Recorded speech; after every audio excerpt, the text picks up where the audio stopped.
Welcome to Building Emotional Intelligence, and Matt has joined us today, and he's going to share some of the insights he's developed, his experience by working on his emotional intelligence. So Matt, welcome, and please tell us your story.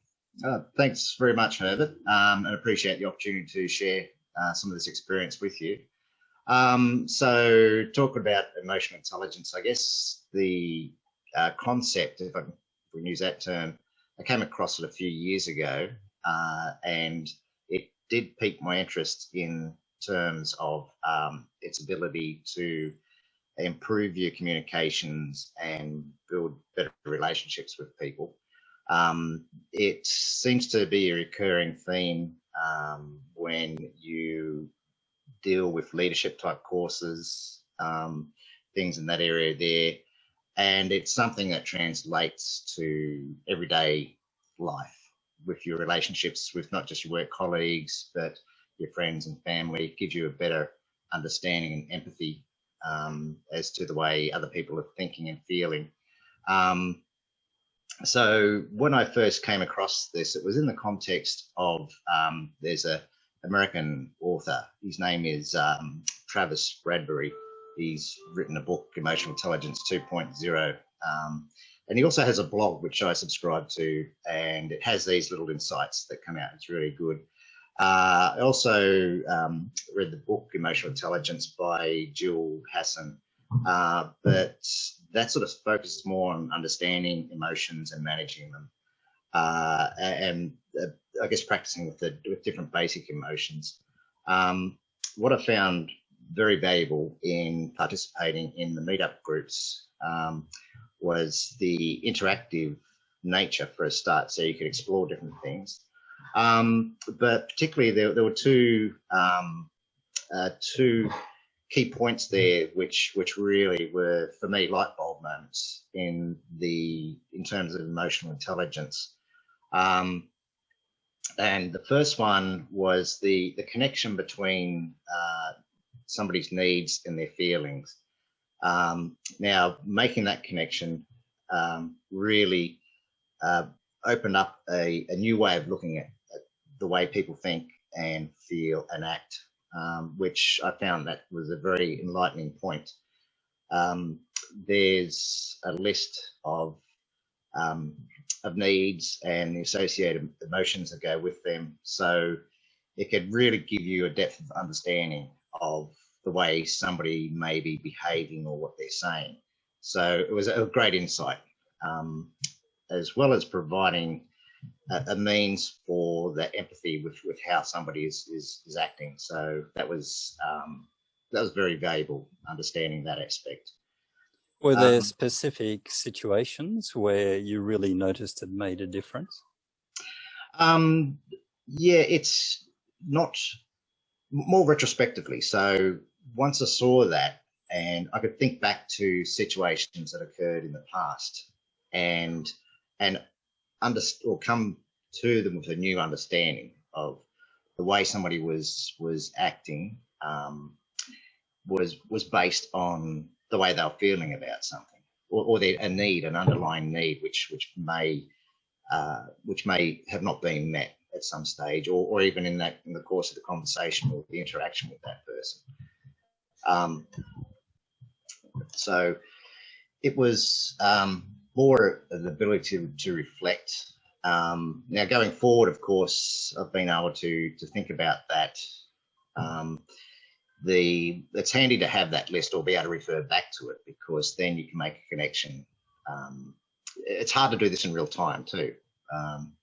You may have an inkling of the way somebody's behaving and the way they're acting, and sometimes it's instinctive. You can see, okay, I can see their behavior is exhibiting or reflecting this emotion, which then ties back to this need that they have. So that really helps understand what's going on there and will improve the way you can communicate with them. And of course, on top of that communication, is you build better relationships with people too. So it's going back to those two key points, the two key benefits. So the other aspect was really the uh, the fact that the emotional consciousness, if I call it that, or thinking, the emotional thinking, maybe thinking is the wrong word with emotions, but the emotion versus the intellectual way. So I guess what you're trying to say, connecting more with the emotions at the emotional level, where you're sort of keeping the intellect in the background more, so that you are more connected to what's happening for you emotionally. Yes, and for me, it is a matter of trying to focus more on how you might be feeling about something than what you're thinking about it.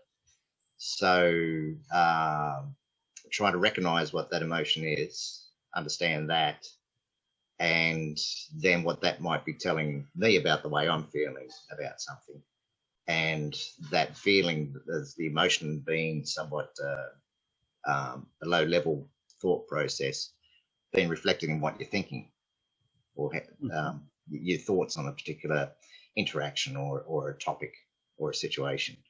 So it's very enlightening. I think it helps reconcile the way you're feeling or what you're thinking about something to the way you're feeling about it, and then extending that to, okay, is there some need that's driving that emotion?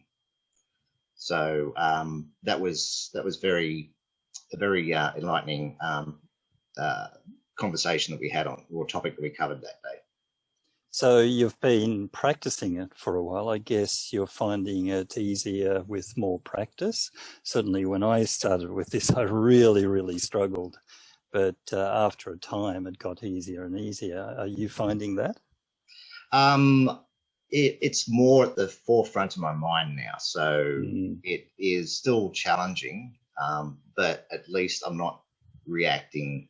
I'm now thinking, or not thinking, but reflecting on that more. So yeah, it is actually a conscious thing where you've got to think, okay, what is it that I'm, you have to make the effort, if I could put it that way, to recognize what's the when you initially start, you do have to put in the effort. It doesn't come naturally, because we've had a lifetime of blocking that stuff out, and now we suddenly want to connect to it. And it's a case of moving away from a situation. This is certainly what I find or found when I initially learnt it. I had to leave the situation and then work through the feelings and needs, specifically my own usually. And with time, I was able to get closer and closer to it. So I guess you're still to the event itself to be able to figure out the feelings and needs.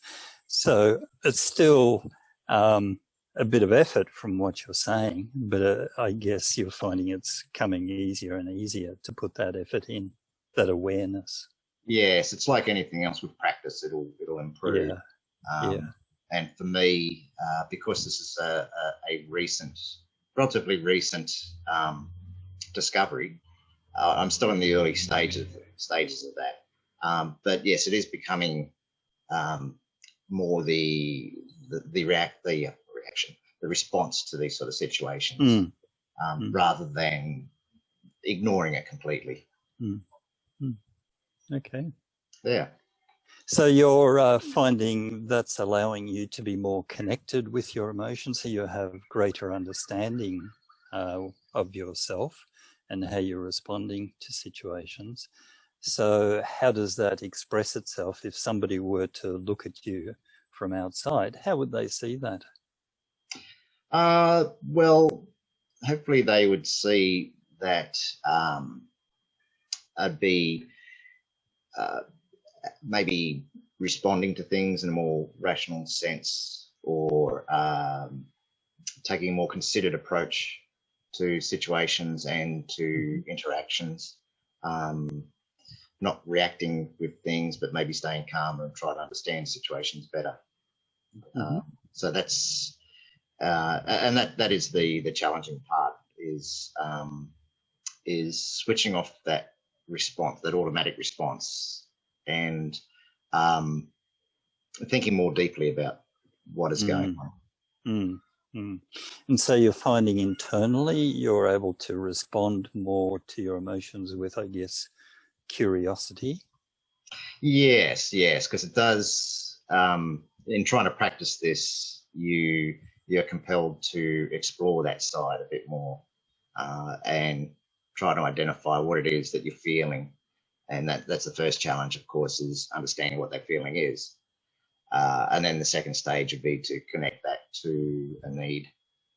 Yeah, yeah. In that curiosity too, there's acceptance, because if you can't accept, it's hard to be curious about something that's happening for you, especially when it's your own emotions. And that makes a huge mental shift in how you respond to your emotions. And as you indicate, there are old habits there. So there's the tendency of wanting to suppress or ignore and things like that.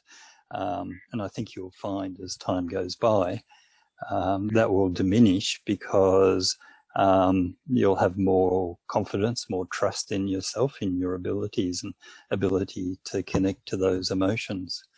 So I guess you're looking forward to continuing practice and building those skills.